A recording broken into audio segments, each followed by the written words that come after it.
pour continuer de lutter contre ces incendies. Une partie des services de secours, initialement prévus pour encadrer la dernière étape du Tour de France, vont être redéployés vers le sud du pays. Et conséquence, cette 21e et ultime étape du Tour de France sera réduite et limitée à Paris. 89 km au lieu des 132 initialement programmés, avec notamment 3 passages à la butte Montmartre, l'un des moments les plus attendus de cette dernière étape.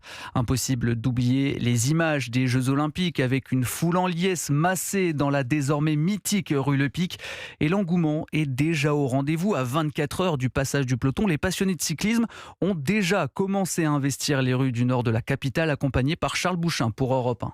Au pied de la rue Le Pic qui monte jusqu'à la butte Montmartre, Jules, chaise pliante sur le dos, est en repérage. La course va en principe se jouer là, mais notre but c'est d'être bien placé. Et pour trouver le coin idéal, il peut compter sur son père. On a regardé un petit peu par rapport à la télé, on a déjà une idée un peu de où on va se placer en fait. À peu près au milieu de la rue, par un bon point de vue. Tout est parfaitement réglé, sauf peut-être l'horaire d'arrivée. Papa voulait venir vers 11h, mais on va venir plus tôt parce qu'on sait qu'il y aura du monde. À 9h maximum, je serai à la barrière. Ouais, vers 10h à peu près, vers 10h. D'autant que des milliers de fans du monde entier sont attendus, Finsol et sud-africains.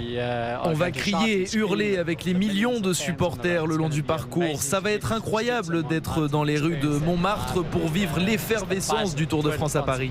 Et pour ressentir encore plus cette ambiance, certains cyclistes amateurs se frottent au pavé de Montmartre. C'était horrible, franchement. Paul vient d'en terminer. À la première partie, ça va, c'est tranquille, grand plateau. Tu crois que t'es grand plateau jusque dans le virage. T'as les pavés qui commencent à être un petit peu dans tous les sens. Et là, tu pètes, quoi. Place au repos pour cet habitant de la rue Le Pic qui n'aura qu'à se lever du canapé pour apercevoir les coureurs par sa fenêtre.